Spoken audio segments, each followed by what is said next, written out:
We have a very special treat today. I am gonna get to sit back and enjoy listening and learning. Um, just as a reminder, this session is going to be recorded, so if you can keep your microphone on mute until the end, I hope we'll have some time for some discussion and Q&A. So I'll open it up a little bit later. So I am going to put myself on mute, and we're gonna hear from our friend. Okay, wait. Yeah, we're going to hear from our friend Eystein. And over to you, my friend. Thank you, Lucia. Hello, everyone. Good to see familiar faces and good to be back. I'm sure you've noticed that I haven't been able to be very active over the last year, and it's nice to be back. So today, we are going to go through a presentation that I've given a few times. I've given it at the Norwegian Coffee Quality Institute. I gave one during a roasting camp in Russia last year. And I've presented locally here in Brazil as well, our biggest coffee fair. And this is all about how we can make design choices from harvesting all the way up to actually making the beverage. But we're only going to work up until the roasting today. But there's a logic that goes all the way from picking, and that holds pretty true, and it's quite robust on how you develop flavors and aromas. But this has more to do with what we can call roastability, which is a non-defined term, but I think most people have a handle on what that means. Some coffees are very difficult to roast, and some coffees are very simple to roast. And it has to do with how they were made. So I look at coffees as pre-programmed processes that we set in action through roasting. And the coffee has a certain reaction pattern based on mainly two things. The density and the thermal, the capacity it has for passing thermal energy from the outside to the inside. That's maybe one of the most important parts, because if you don't have good thermal transfer capacity, it's kind of obvious that you have to roast a lot slower, and you might fall outside of what I call, the best window for roasting, where you get the most out of the coffee, and maybe stay away from the more common denominators to make it more visible in the market. So this density issue, but it's not all density, but it's mostly density. I don't even know, but you can see it clearly on roast curves, how different coffees react to the same roast curve. So that gives me a lot of answers. That's what we're going to look at today. We're going to look at how things work from harvesting all the way up to roasting, and look at the design process that I do. So anyone want to jump in with anything before we start? So then we're good to go. And so let's roll. There we go. So where the farm and the roast work meets. So we're going to look at green coffee made or designed for roasting. If anyone needs my contacts, just say hi in the group later on. So this short about me, because most people don't know me. I work in coffee. I have done that for a long time. My focus has always been on roasting, post-harvesting over the last 11 years, and the connection between the two. So we can try to, trace and find logic and find causality in what we do. That way we can try to trace the path that we're going to walk instead of making it up as we go along. So where am I in my daily work? I have a business called Tercera Onda Consultoria en Café. It's a coffee consulting company that also focusing on roasting. My partner in life, Dri, has a roastery and some cafes called Oop Café. So I work research and development for them. I'm a counselor in what we call Clima Café de Floresta, which is a company that is focused on bringing forest-grown coffee into the market. So we already have something like 1,000 hectares planned for planting over the next year with the different farms here, and they're converting conventional agriculture to forest-like conditions, and in some cases agroforestry systems. So I've been doing this for 26 years, barista, manager, roasting consultancy, and development of new tech, because what I roast on in my daily work is one of my projects. I didn't find a roaster that did what I needed to do in the market. So basically, we designed a 15 kilo roaster, or 2, 5, 10, and 15, that is as responsive and as sensitive and as easy to work as my Cava. So that makes doing the transition between samples and product roasting a lot easier. So that's what I do in my daily life. So if it starts at the farm, third slide, where does it end? So the way we roast coffee has great influence on the final result. There are many, many answers to every coffee. I mean, we can roast it in many different ways, but my response has always been the same, is trying to let the coffee talk and respecting its limits. I try to find at what roar it needs at every phase in the development, during the roast, looking for maximum flavor development, but also maximum transparency so that I can see the work done at the farm level. And without having this, you can't really see what the farmer did. So transparency is key. And it really, how this reflects on the sensory aspect is if you treat the coffee very well and quite gently with small, timely adjusts, it becomes a lot happier because every time you go below where it should be, you have little development. And every time you go above in energy where you should be, you might be going too fast. And it's kind of like tightening a screw too much. You break the thread. It just doesn't hold up because it goes too fast for that phase. It doesn't have enough cooling effect by evaporation to tolerate 15 at that moment. It should have been 14 or 13. So that's a big thing in roasting. So the important concepts that we're going to be looking at today are coffee dynamics, which is basically how a green coffee behaves during roasting. So we're going to be looking at roaster dynamics because that's very important. Your roaster might be, or your roasting equipment might be able to do some things very well and other things not so well.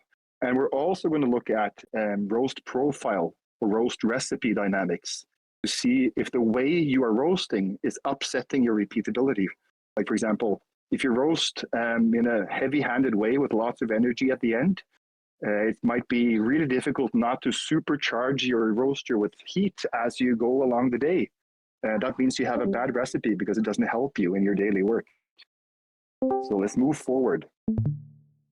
So what does this mean in practice? This is mainly built for roasters. So as roasters, we can read the coffee and we can adjust in accordance to reality. So what do? I have a very balanced roasting recipe in my Cava, which has a few mechanisms that most coffees have in common built in. So you might have a slight power drop in one area or power up in another area, where most coffees try to get out of line.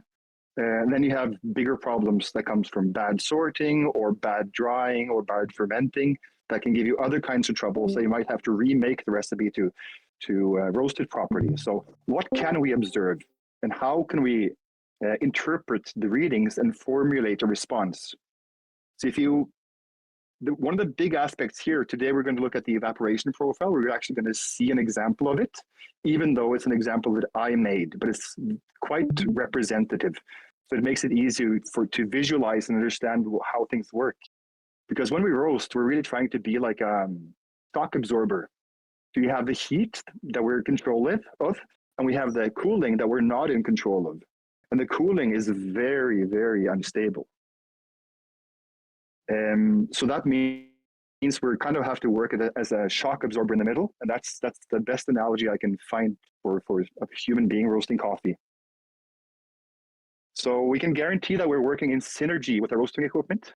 And with one step forward, we can actually modulate how the raw coffee behaves, because we can make changes to our roasting recipes that respects better the reality of the coffee. And when we take it even one step further, we can start tracing what went wrong in the post-harvesting, what went wrong in the harvesting, making this coffee behave in this manner. And when we start looking at these connections between post-harvesting, harvesting, and roasting, it starts getting really interesting. And that's where I've been, that's my rabbit hole for the last 7 years, has been trying to find these things and start pulling on these strings and making up a system so that I can pass this stuff on. And you're one of the first people to see it. So let's look at raw coffee dynamics. Next slide, please. Many factors determine how the coffee behaves. So the two principal players, thermal conduction and the evaporation profile. So you have how fast it heats and transfers heat internally, and then you have the evaporation profile that greatly affects how it receives this heat. So lots of evaporation, the water steals the energy, and changing state, it uses a lot of energy. So that's where we live. So every lot influenced by its genetics, its location, how it was harvested, how the post-harvesting and how the drying was done. This presents a pre-programmed behavior. For example, if you have poor drying conditions because you passed like 2-3 weeks of little sun and little heat during the harvest, your coffee will dry really, really slowly. It's probably going to get a lot harder than a coffee that dried in like 6 days in hard sun. And it'll be more difficult to roast. So in a certain way, it has a better thermal heat conduction, but it might be so dense that it takes a lot of energy and a bit of time to heat it up properly. And how does this affect the evaporation profile? For example, the harder a bean gets, the more pressure and the more time it takes for it to build up. And usually when lots get harder or denser, they get a more uniform density aspect from the long drying. So that means you're going to have a more uniform behavior. So whereas coffee that has a big spread and was dried fast, that has a lot of damage, might develop really easily and not do a lot of swirlies on the curve. A coffee that's really nice and uniform in aspect, it has most of the beans doing the same, introducing the same air, but they're all doing it at the same time. So these really beautiful uniform coffees, they can become nightmares in the roastery. So what you may have to do is you have to make like 3 or 4 beautiful coffees that all have slightly different reaction patterns. And then you can make a blend out of these. They were made on the same farm with the same material, but with processing and drying that has gone a bit, taken different paths, giving them different reaction patterns. In this way, we can build that shock absorber that we're trying to be while roasting. We're building it into the coffee. So this is the kind of thing, my brain just takes a dive into the rabbit hole, and like 5 days later, it comes out. So this is the stuff I love. So this is raw coffee dynamics, and we're going to look a bit closer at what that can mean. I'm going to give some examples. We can do a Q&A. So let's look quickly at roasting equipment dynamics, because every machine has its limitations determined by its physical construction. Everything that's mechanical, everything that works on heat or with sound. I've designed a lot of speakers in my life, so I've seen this happen in other areas. Your machine is kind of like a filter. If you have a really thick iron cast drum, you're not going to be able to change temperatures fast, for example. So you're going to have to work maybe 30, 40, 50 seconds ahead of your change. You already have to introduce your change to see it happen in half a minute or more. So this is one of the reasons the machine I helped design, we're a big team, is really fast, is really sensitive. And if you don't know what you do, a really sensitive machine can be difficult. But it became so good that when we train it how to roast manually, it actually takes my recipes and makes them even smoother. So I'm happy with it. There's a big difference in technologies, but measures, materials, design, concept, all of these things, they kind of act like filters. Because filters can be physical, they can be electrical, etc. The big difference in efficiency that we have between a drum roaster and a fluid bed roaster makes that you can roast faster on a fluid bed roaster. But funny thing, Brazil's harvest last year, my roasting recipe in the cava is minimum like 10 minutes and 50 seconds. Because if not, there's no development. You just can't get there. It's impossible. There's no answer before like 10:45. There's no answer. After 10:45, after like 12, 13 minutes, you find all kinds of answers. But it's the climate change, the harsh conditions, very hot days that stalls development, long droughts that the trees suffer and can't produce properly. All these things kind of bundle up and make problems for us. So even samples, I haven't been able to get much below 11 minutes in the 24 harvest. But this year, I can roast a bit faster. So we're kind of bouncing back from a bad cycle. So I'm hoping to see easier coffees to roast and better coffees over the next couple of years. So I hope the cycle is positive and it's not just a small oscillation. There are big differences in drum roasters as well. We have short drums and long drums, and they all work differently. What is important is to understand what you have and respect its limits. No, not overheating your drum, which is why my roaster has temperature measurements on the drum. So I know my drum temperature, which is really cool. Of course, it's not 100% uniform, but it's better to have measures than not to have measures. And it seems to work really well. So roasting equipment dynamics is really, really important. You can't make your coffee do something the roaster can't.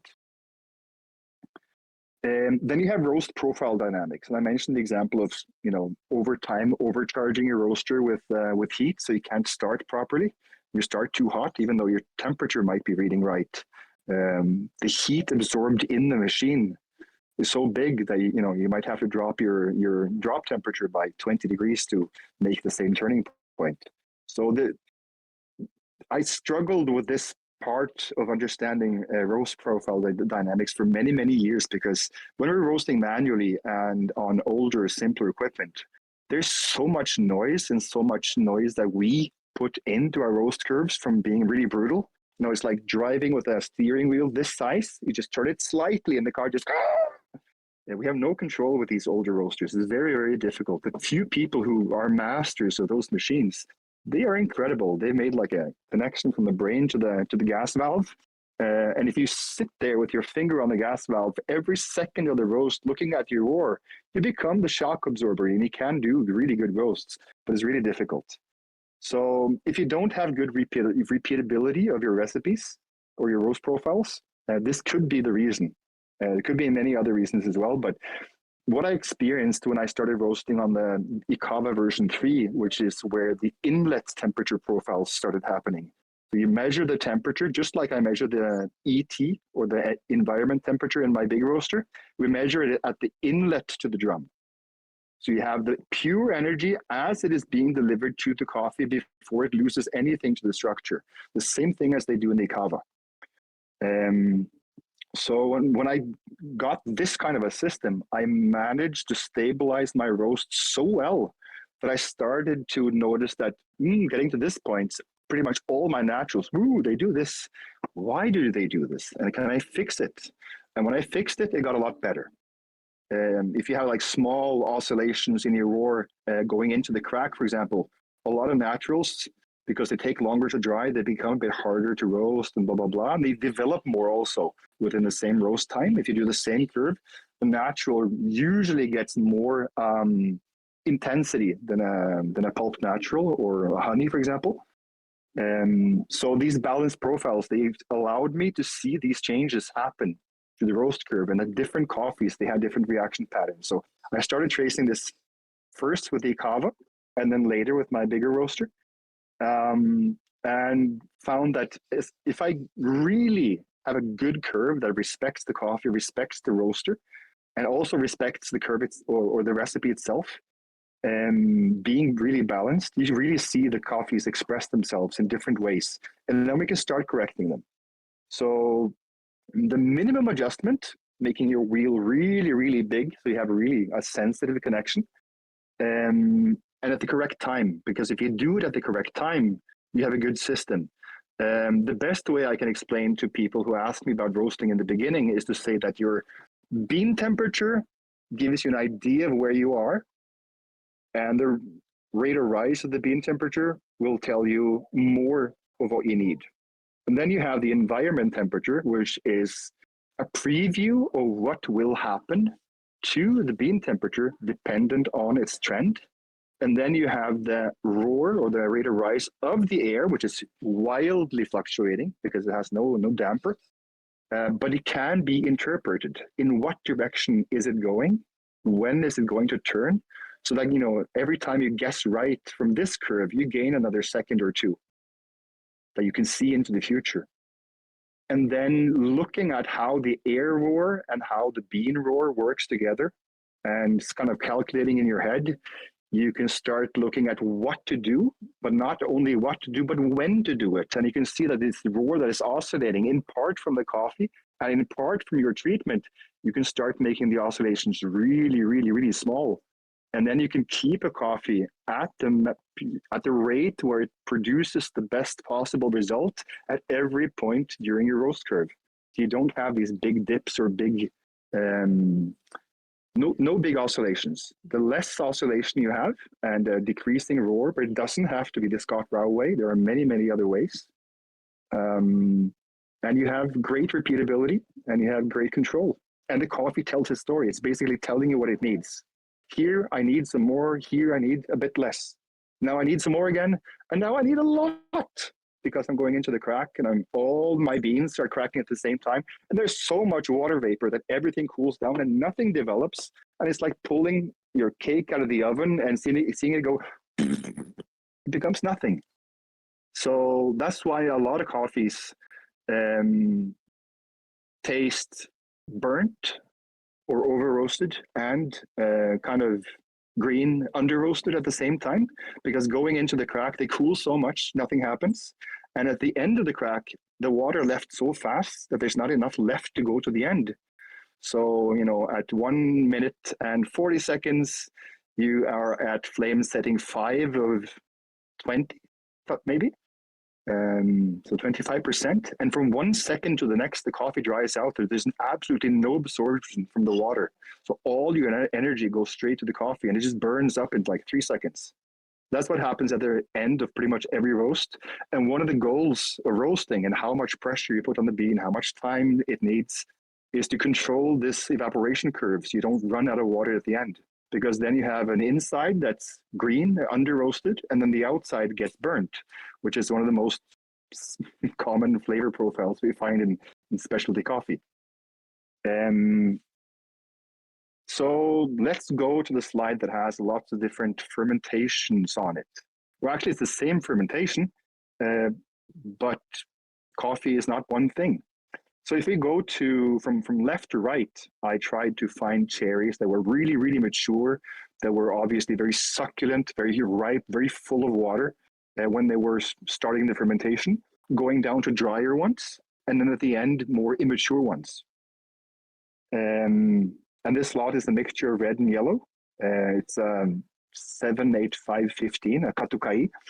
But you can obviously see from the mucilage that some of them have lots of mucilage and a beautiful pink, almost red color. You can see that some of the yellow ones developed a bit differently. You can see that some of the drier ones really didn't have a lot of fermentation, or if they did ferment, it was before and not during this one. So you can see we have all kinds of different stages of fermentation from the same fermentation due to different water content, due to different stages of maturity, fruit maturity.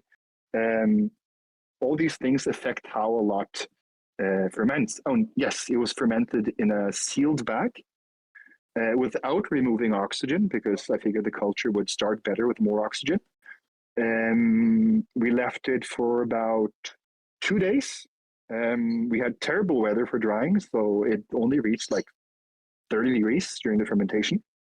We turned it several times during the 24 hours to keep the temperature stable. But even so, you don't have the stabilizing uniforming effect of water. So fermenting in water gives you much better control. But one of the things that makes great coffee is an abundance of different flavors, like a symphony of stuff happening. And when you see fermentation like this, and you see all the different stages, how some of them have fermented fast and really well, some of them have maybe gone slower and won't be that tasty. Some ferment hardly at all, others ferment a lot. And this becomes a symphony. This builds up complexity, which is great. So when you make really, really, let's call them like purebred coffees, that where the fruit itself was like all completely uniform and they were all the same, kind of squishy, mushy, lots of water content, and you ferment them with inoculation in water, you might get something so uniform that there's like nobody in the world that can roast it. So you made a beautiful, fantastic coffee, so focused on blackberries that nobody's ever seen equal. But it kind of tastes like a watery tea because nobody can roast it. Because it became so uniform that, it doesn't have that symphony anymore. And too sharp, too focused. and maybe impossible to roast. So then again, you can do blending to make a new lot. And it's good to remember that every coffee bush, every coffee tree already represents a blend. So if nature does the selection for us, if we do the selection, if our clients pick out Quakers at the end, they're also participating in the process. It's all about being part of the process. But for my part, it's about trying to, I think the best word is herd the process, because I don't have control of the process. I think of fermentation and working coffee more like providing the environment and trying to show the way and open the doors and makes things happen. So you have processing, you have processes, you have sub-processes, and you try to work all these things toward a common goal.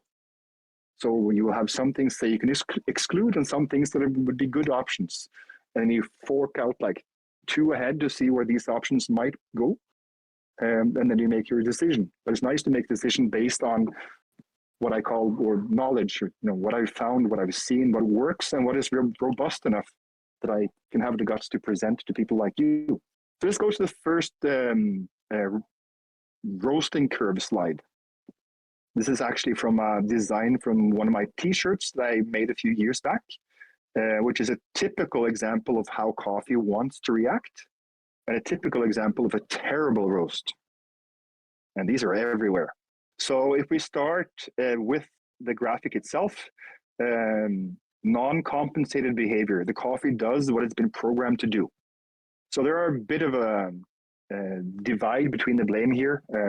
Somebody used too hard or too high a charging temperature, or maybe the roaster had too much aggregated heat.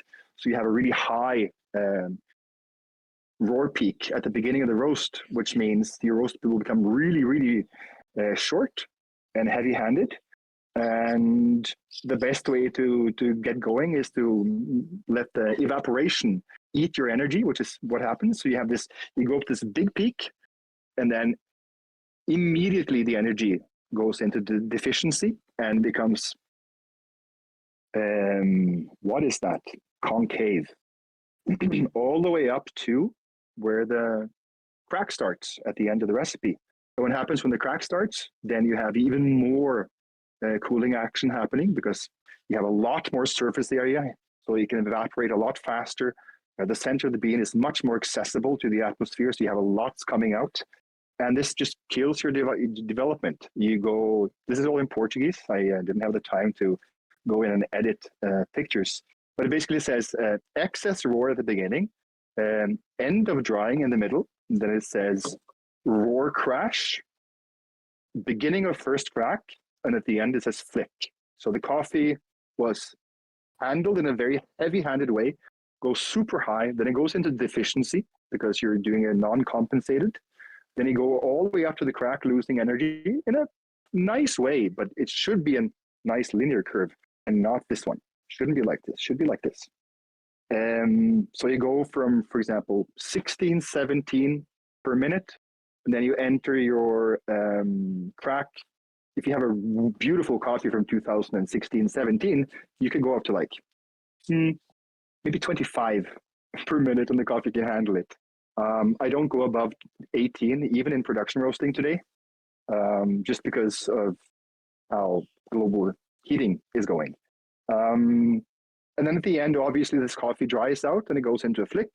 Basically, it burns up really fast, makes the coffee really dry in the mouth. What was the sensory aspect becomes like a kind of like a hollow structure. So it's like eating the shell of the hazelnut instead of the nut. One thing is kind of like the other, but it's empty. Next slide, just to quickly run through the different parameters. So we have the bean curve, and looking at the recipe, this is from my production roaster. So it's an 11-minute roast, more or less, and most of my roasts look like this. In my cava, my starting temperature is like 70 degrees to do this. And this 210 degrees was probably done around 8 kilos. This is the environment temperature curve. So this is basically my inlet curve. My 15 kilo roaster, again, it's the same, it's all from the same curve. So this is the environment temperature. So you can see that with this coffee, I went up quite high By mid-time, I'm already lowering down because my evaporation is going slower, so I need less energy. And then going up to the crack, I need more energy because the coffee wants to go into free fall and become nothing. So that's a dangerous play to do. But if you give it the right adjustment at the right time, it works. And if you don't, it doesn't work. Maybe it even makes it even worse. So your timing is really, really important. So people who have good temperature measurements work on including at least 4 different measures at the same time. It's kind of like learning how to drive a stick and learning how to drive an automatic. It's a bit more complicated, but after a couple of days, you don't even think about it. So just get it done. This is a roar curve from the same roast, and you can see that it's far from perfect in its decline. It's supposed to be linear, but it's a good example of real life application of roasting. The crack is around here somewhere. On some curves, if you're really, really balanced really well, you can actually see that the evaporation starts going up way before you hear the crack. So the real story is, if you can hear the crack, you're way too late to make your adjustment. You need to know exactly when it happens, what size it's going to have, which means you need to repeat what you did last time exactly. And then you have to do the same thing. And since every lot has uniformity issues, and for example, in the Cava, I roast 60 grams. So I have uniformity issues based on my sample size. So before condemning a coffee, I'm going to roast it at least 3 times. But if it tastes really, really good and the curve confirms the sensory, 1 roast is fine. So this is how a normal curve looks like. You have a bit of trouble at the beginning, stabilizing exactly the temperature this coffee needs, or the gas curve this coffee needs, but it's quite stable. It doesn't go into deficiency after reaching its peak. It's quite linear. And if it's not 100% linear up to the end of the drying, it's not that important. Not that important. After it starts developing from 150 degrees or thereabouts, if you roast like in the Cava for like 6-minute roasts, you're going to see that your drying temperature, or the end of drying, is like 162, 163 degrees before you start smelling the sugars for real. When you have evaporation go lower and the heat has more effect and the coffee actually starts converting, you can smell this at a much higher temperature than when you roast really, really fast, which basically means the temperature reading is lying to us. Kind of obvious. That happens a lot too. You love a thermometer until you buy 2 of them and they don't show you the same things. And now you're confused. It applies to all instruments. The next slide has 3 curves together, 2 blue ones and 1 red one. So now we start seeing how one affects the other. What is obvious to see if you look at the bean temperature curve, which is the lower blue one, it looks really smooth. It looks really a perfect example of what a roast curve should look like. But if we look at the squiggly line, the blue one, we can see that it's actually not that uniform. We could have made a better job. This could be like the first roast that actually worked and fulfilled its mission, generating the sensory profile that we needed. Close, but no cigar. It's almost there. And then you do 1 or 2 more, straightening out a few issues after a lot of analysis. And then when you're at that point, then you can start going into automatic mode. And for the next couple of months, the coffee changes a lot. So maybe every week or 2 weeks, you need to change your roast recipe as the coffee matures, because I'm in Brazil. I already have 2 new lots in-house. And last year, I could hardly find coffee before November because every roasting was just so herbaceous and full of grassy green notes that nobody were willing to sell.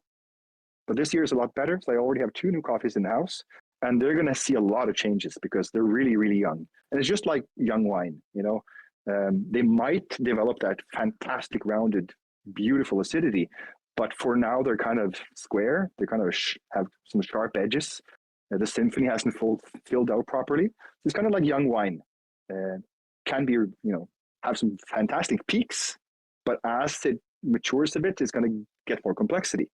Instead of having these absurd peaks that can, leave the coffee a bit more dry in the mouth, for example. What's next here? So next slide. What destabilizes so much our roast? We can see in the beginning this is a representation of the evaporation curve. So it's quite obvious that evaporation starts low because the coffee needs heat to start displacing the water. And then at around 4 minutes, it's really gained traction. We have a lot of evaporation happening. But the curve is quite controlled. It's quite nice. It's not that abrupt. It's easy to handle. So this explains why you have to be really careful with your drop temperature, to not have too high a drum temperature, because with almost zero evaporation in the beginning, the coffee has no real protection, so it can overheat and burn really easily. Because the dry matter locally dries out like this, and then you have the transport, the kind of like the wicking effect, and then the pressure effect afterwards as it really starts heating up. So you need less energy in the beginning, and then you need to up your energy because you have more evaporation happening. And then around 6 minutes, we go into a plateau.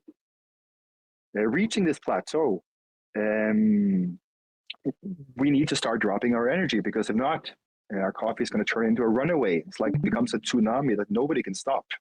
And it also burns up in the process. So you're over tightening your screw, and you just lost all your torque because the whole thread just ripped the threads. The coffee couldn't handle the pressure, it couldn't handle the heat.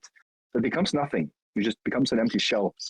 So we go losing energy and losing energy and losing energy all the way up to the crack. And depending on how this coffee was treated, how it was harvested, post-harvested, and dried, it will have a certain exponential factor. This one is not that big. Some coffee is just all of them, boom, at once. This crack starts really, really uniformly and really fast. And then you have so much water cooling happening that there's like no roaster in the world that has enough energy to put into the system. So we can, bottom out our ventilation, go all the way up to the top, and try to evacuate as fast as possible. This helps quite a bit, actually. I usually use a lot of high rotation on my ventilation at the end of my roasts to stabilize the process. And this works really well and makes the coffee less sensitive to your burner. So it's a good trick to apply. So depending on how high this last peak is and how fast it just becomes nothing, because it just dries out and it's like there's no more evaporation happening, and a really low gas setting that had the coffee really, really happy because it had a certain evaporation from 1 second to the next, it's gone. And your coffee just, boom, burns. If you haven't already turned off your burner or lowered it enough and taken your ventilation all the way to the top, something to cushion this effect and make it not happen. Now, maybe if I roast the coffee a bit slower and it reaches a bit less pressure, I will lose water a bit slower and I will have a bit more water. Maybe I can reach the end without going into flick and burning up my coffee. Like, how do we try to find logic in how we roast to make these coffees really, really shine and become really beautiful? So unfortunately, it's extremely difficult to measure humidity inside of a roaster due to the heat. So people have been trying to siphon off a small percentage, cooling it down, blah, blah, blah. There's lots of stuff you can try to do to keep your equipment working. But the fact that Icava has a roaster with a moisture sensor in it shows that it's possible. There are a few examples online. So I've studied all the examples I could find online. And I started comparing this with my roar curves and my gas curves. And after a few days of looking at this, I came up with the example that's in this presentation, because I don't have the equipment to make this. But I have the roast curves to prove that this is more or less how it is. And the amplitude of that last peak is not that difficult to kind of, it's more or less at the right height because of how it consumes power. So you can look at that and see how much is coming out, how fast. Does this kind of peak, this kind of exponential going way up there really, really fast, does it explain how the roar goes boom, and just bottoms out during the crack? So are these compatible? So I'm pretty sure this is a good representation. but people are hiding the truth from us at the moment. There are people out there who have good curves. Just to show you an example, this is the gas curve from this roast. So it shows you we make a lot of changes, a lot of them, and sometimes quite fast. And this goes together with not as many changes, but I think we usually have about 5 air flux changes during a recipe as well. And sometimes I put in RPM or rotation changes, because when you do different kinds of rotation or different speeds, the roaster gains or loses a little bit of its efficiency. So one way of putting in, like, if you can't do it by gas, you do it by gas and ventilation. If it's not enough, you try the drum. And maybe all 3 of them can make the coffee do what you need. So as you slow down the drum, some things happen. And if you up the rotation, other things happen. And if you do all these tests and you cup all of it, you will know. So the recipe is quite classic. It starts where it needs to start to reach a certain roar peak, so the maximum point of the roar curve. So that's how we determine the start. Depending on how much coffee we put into the roaster, we have a smaller or a bigger weight before we take the gas all the way up. I've already modified this several times, but due to errors in programming, because my roaster is part of the development project, and it's seen so many software changes that at some point we had some issues with the whole burner not catching flame at the beginning of roasting because of an error in programming. So all my roast recipes at a certain time started at like 80% gas, like 2 seconds, to make sure that I had a full flame. And then it went down to like 26% or 15% or whatever I needed. So, you do what you need. And if it doesn't work, make it work. So we're getting to halftime on this curve, almost 6 minutes. We've already started a decline, but we started in really small steps and lots of them. Getting up to 6 minutes, then we are really on our plateau in the evaporation. So the coffee already has momentum built into it. It doesn't need all this energy anymore because it has memory. Heat is fascinating. So you go down, but it's not completely linear. There are steps and they're uneven because the coffee is uneven. We try to do all these micro adjusts at the right time. And you write 4, 5, 6, 7 roasts, you get there. We're not perfect, but as long as we learn and we get better, it's all good. And with time, you learn to have less costs from development because you know your coffees pretty well, and you know your farmers, the ones who you work with, that we already worked with for like 5, 6 years, and seeing their progression, and you work together and you design post-harvesting recipes together, and you kind of know what to expect. So after a time, it doesn't get that difficult.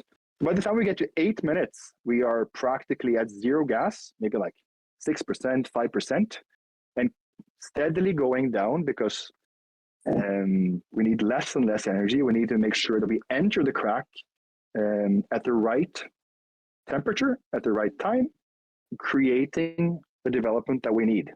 So this is obviously a coffee that needs a bit of help going into the crack. It has too much uniformity. It's too peaked in a way. So when the crack starts, in our case, it's kind of like 3, 4 seconds before we start seeing that evaporation. We need to make a gas change. And our response time is more or less 3 to 5 seconds. That's for like a 8 to 10 kilo batch. And if you have a really balanced recipe and the coffee is not in oscillation, because if you make a change and the coffee is already in the opposite direction, you take away energy, but it's already going up, it's going to take longer to fall. And the opposite is also true. So you need to time your recipes and you need to know when to do it. So I do that through looking at the roar curve for the air and comparing it with the roar curve for the coffee. And that gives me my response time. So it's obviously here that it needs a little bit of a boost at the end. This boost flattens out. You can also go higher and shorter, but it's safer to go less high and for longer. It's a safer way of doing it. And then you go down at the end. And it's very common for us at the end because we have a lot of coffees that have great uniformity because we work with farmers who make really good, clean coffees. We have everything, but we also have those in our best lots. And they pretty much all dry out a bit too fast because the crack is a bit too focused. There's too much uniformity. So since we don't want this flick, we generally turn the flame off at the end, together with really high ventilation that is continuous going up. You cannot be at maximum ventilation too early in the recipe, because that means you have nothing that you can do later on. If you already maxed out, what are you going to do? So I think my scale goes from like usable scale in roasting from like 1,200 up to 3,500. That's my adjust scale on an old-fashioned roaster, which for me is a percentage. So my gas change, 1% is 0.28 millibar. So there's no way you can make this adjust manually. We had to put in a valve system, just like you have in a car ignition system. So we have a valve system, which means we have not only pressure control, we have flux control. We can control how much comes in because we do microdosing, just like the engine of a modern car. Injection motors work this way. So that was what saved us. That what made a big roaster, a production roaster, as sensitive as an Icava if you run it in a balanced way. If you don't run it in a balanced way, you're just like a drunken driver, going from one side to the other, trying not to get off the road. So when we look at a compensated profile, let's go to the next slide. We've seen this before, but let's look at it again. It's not perfect, but you can see how the lift in the red curve starts a hold or a pause in the blue curve. The blue curve does not go up. The red curve goes up. It's not enough to pull the blue one up, but enough to stabilize it, enough to make it not go into too big of a fall. Now, when you have this kind of an ending to a recipe, a bit more rounded, this means that you have more development at the beginning of your crack, and you have less development at the end of your crack, which means that you should be conserving more of what you already made more of in the beginning. You conserve more of this at the end. And if you have a rounded end from like, you go down at a certain rate during most of your crack, and at the end, I like rounding it off. This builds up a velvety mouthfeel, which is one of the things we always look for. Mouthfeel is all end format. Yes, there are other things as well. I mean, if you're full of Quakers and you have all kinds of low density defects, you're going to see a lot of dryness. If you have a coffee that didn't roast enough but went into a flick, you're also going to see dryness. So they're quite the same, not that different. But the format, how you end the curve, actually gives you the answer. Will I have that kind of a body? It's going to be silky smooth. Is it going to be velvety? Yes, I know it's going to be because it's in my roast recipe. I've done, a few thousand analysis over the years, looking at these things and trying to find the answers. And if you have the roast curve and it is at the right levels at every given time during the development phase, you're going to have that velvety, smooth mouthfeel. It's something we make up roasting. It's made of what is in the coffee, but you have to use it in the correct way to get it. If not, the coffee might be a bit thin, it might become a bit more astringent. That chocolatey will go more to like chocolate nibs and not to dark chocolate. And if it was even more rounded, and this is the chocolate note, but it also needs like acidity, and it also needs sweetness. And what else does it need? Why doesn't vanillin taste like vanilla or smell like vanilla? It's never going to do it because it's basically one thing, and vanilla is like 1,000 things altogether, like super complex. There's no way of fooling ourselves with these things. I want my coffee to taste like banana. I don't want it to taste like a banana with chewing gum. So working your format and getting your transfer rate correct for every coffee at every given moment is what makes really, really great roasts. And they preserve really well as well. I mean, I've tasted roasts that are like half a year old. Of course, they age really fast after you open them. They might just last hours because they're already old, but they didn't change that much before they got oxygen. So I've seen, this is actually funny. Slight side trip. Last year, the people in OOP, they tried to, put me in my place, and they gave me a coffee that they took the coffee out of the bag, put it into a household plastic bag, and it's like, tell us about this coffee. So I cupped it, and I made a V60, and I smelled it, and I looked at it, and I drank it, and it's like, this is really weird. This tastes like one of our coffees, but it's just not possible. Because it's much better than the coffee we have this year. Like, is this last year's coffee? If it was last year's coffee with 6 months of roasting, it was much better than what we were serving at the time because it was a much better year. So we have these huge oscillations from year to year in coffee, just like people have in wine. And just like in wine, we don't have the proper methods for separation that is economically viable and doable to make it happen. I mean, yes, there are great, big, rich farms that have cherry separators, and they cost like $100,000 a piece. Like, yay! It's gonna take me a lifetime to make that amount of money. It's not gonna happen. So we don't have these options, and the big industry haven't had those options up until now. And now we're starting to see some small sorters coming into the market, which is one of the things that's going to change everything, together with better dryers. Oh, I'm just going to jump in for a second because this is so dense and so interesting, and I don't want to rush you. I don't want to rush you because I want to get through the rest of the presentation, but I definitely want to get maybe like a pause and some questions about this content so far. And then I think maybe have a more relaxed experience, we can just do a part 2 because I know you have a lot more slides and more information to share with us. So I want to. Yeah, this time I didn't time myself really well. But the next slide is important just to wrap up this one because it shows how things go into synchrony.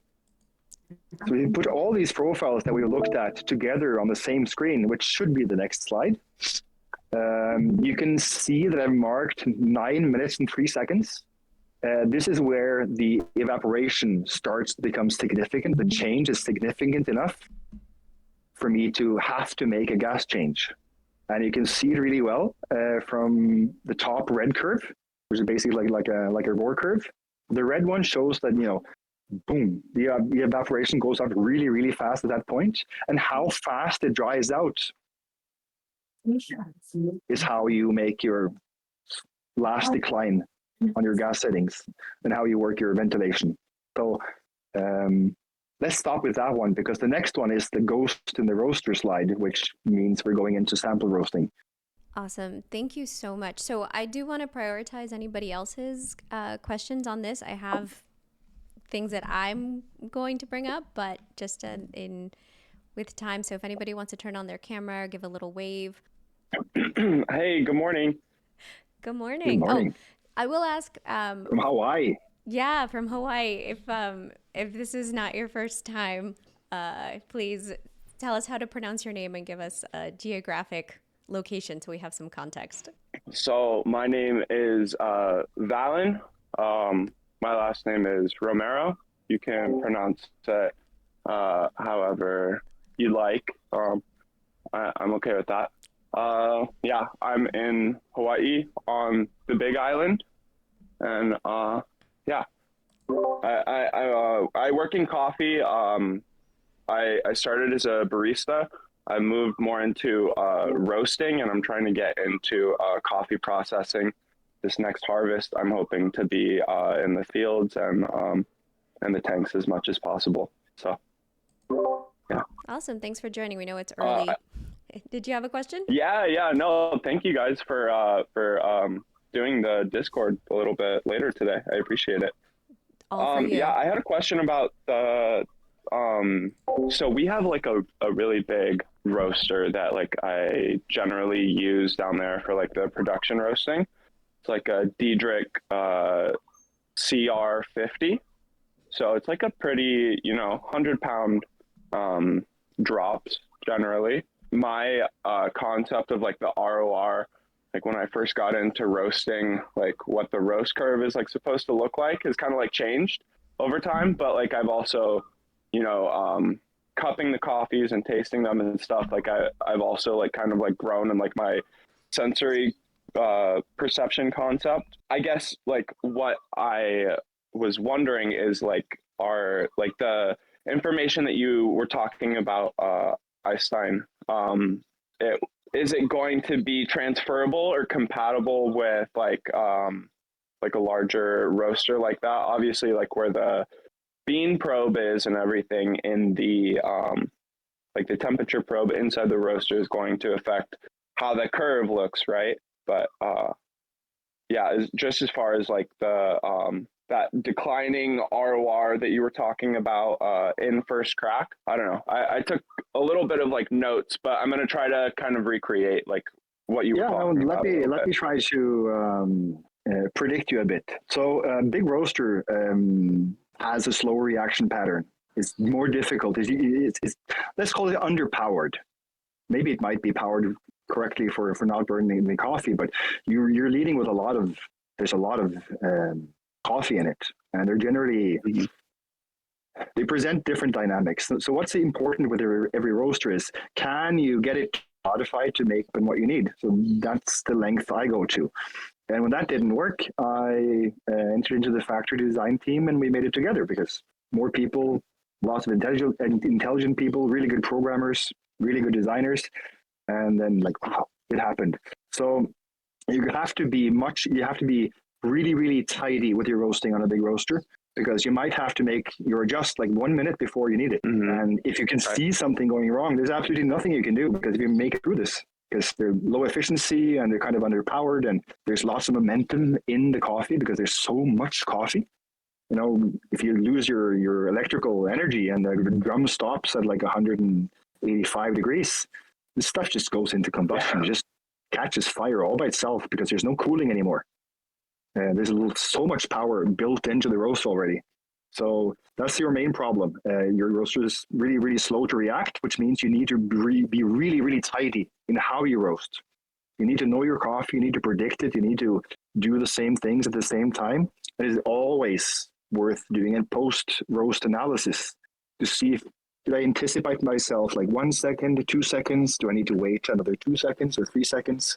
And these are the margins for making the right amount of adjust at the right time. So those two axes. We have a question in the chat from David. It says fluid bed compared to drum, dealing with elevation.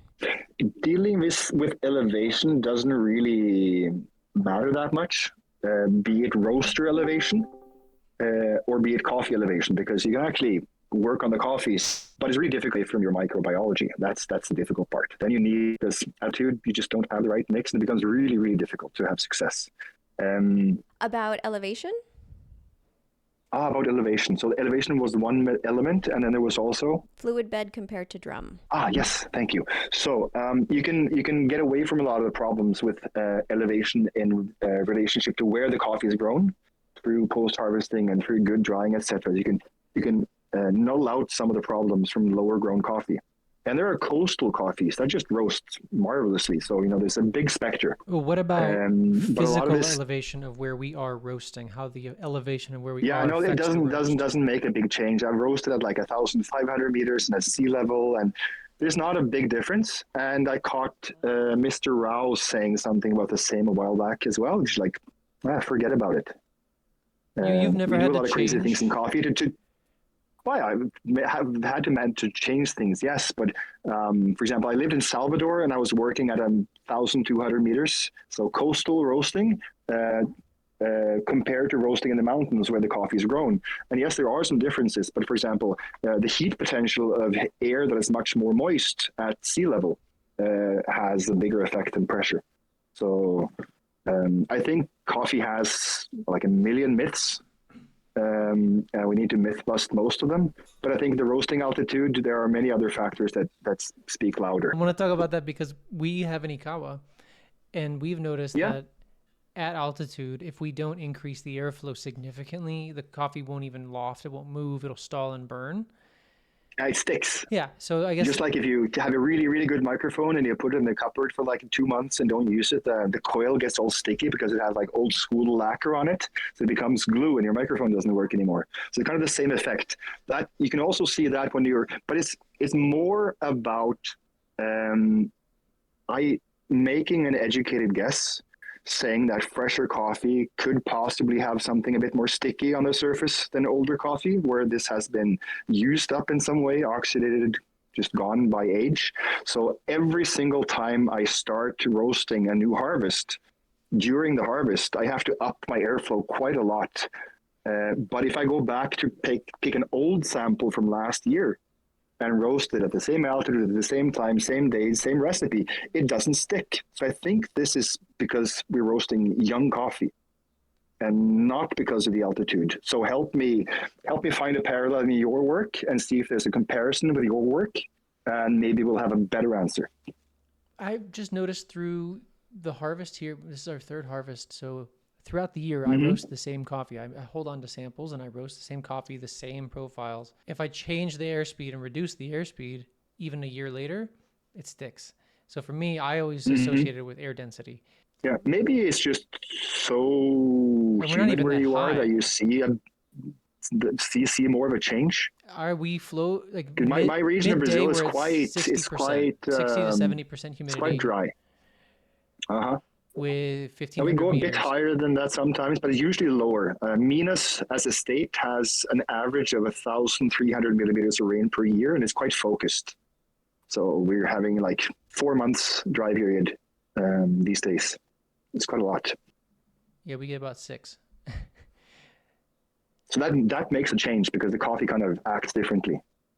So do you think it's because you measure out, it needs 10 different samples to airflow roast in the dry season? Yeah, absolutely.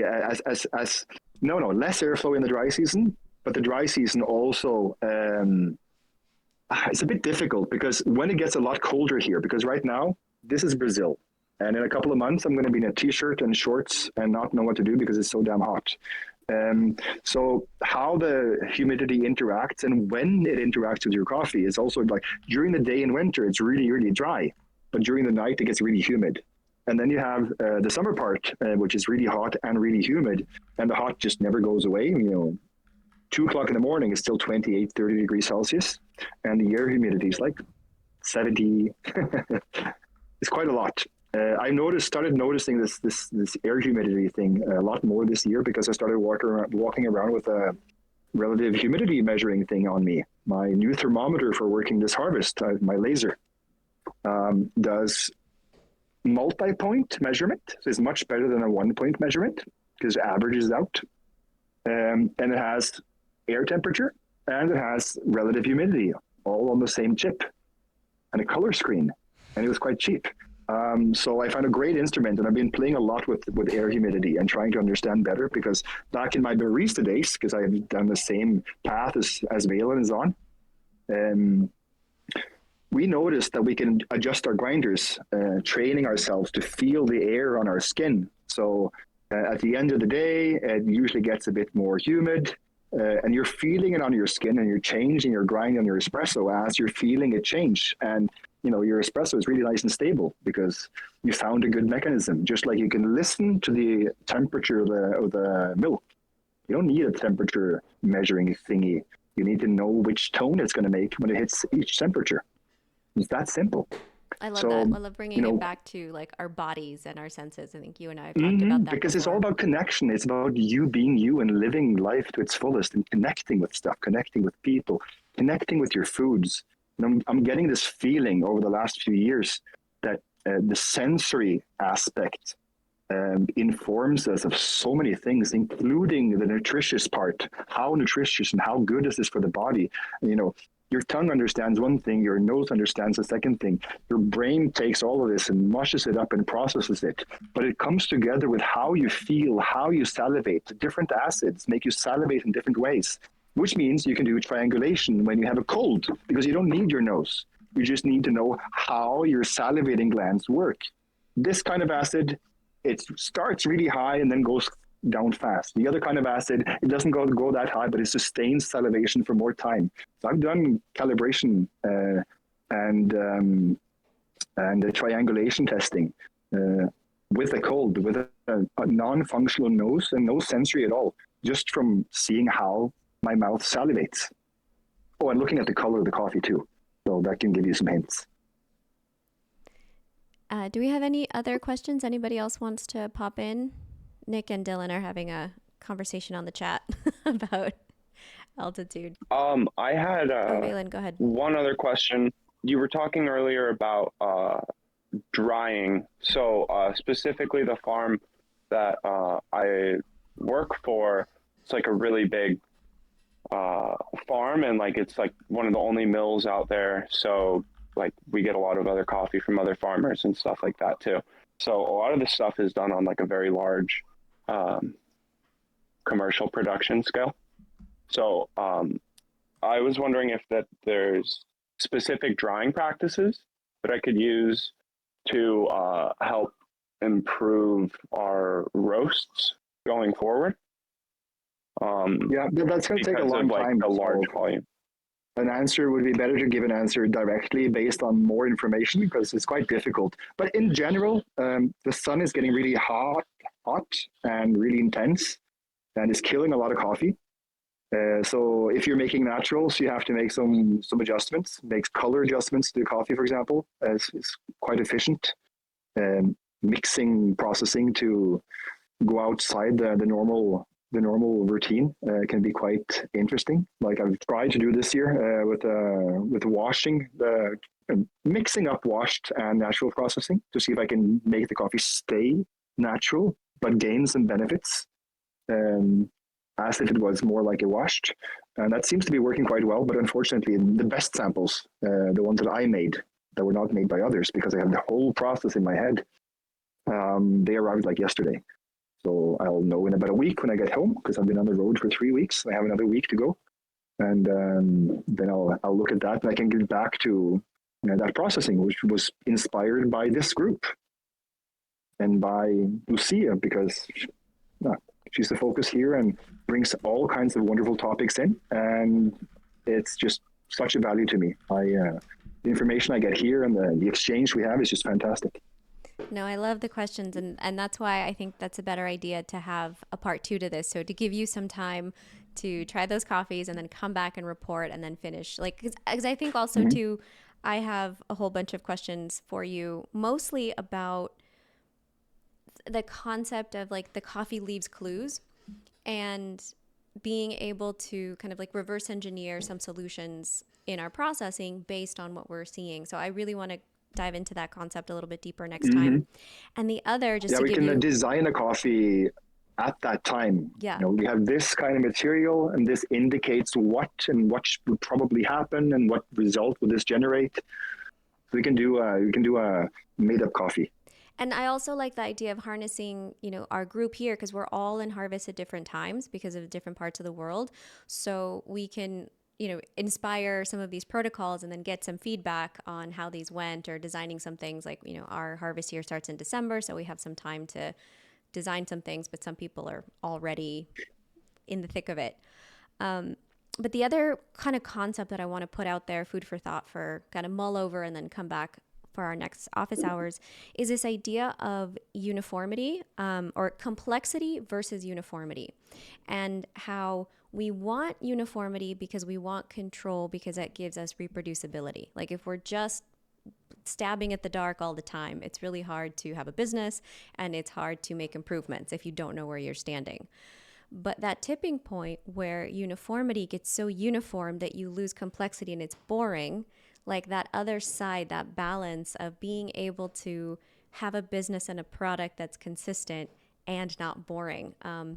So that's a topic that I would love to discuss with you, because you showed us one of my favorite pictures. I want to talk about that more, is your natural with all of the different colors and all of the different mucilage levels, and how so many people think it's one fermentation or one batch. And it's like each cherry is having its own experience. It's its own individual experience. So we need to look at what we can get out of the term control. We don't really have control. We try to exercise it, but I started using the word herding. Yeah. I like that. We're shepherds of coffee, shepherds of the microbes. And I just did have a point on here that I wanted to talk about your strategy for.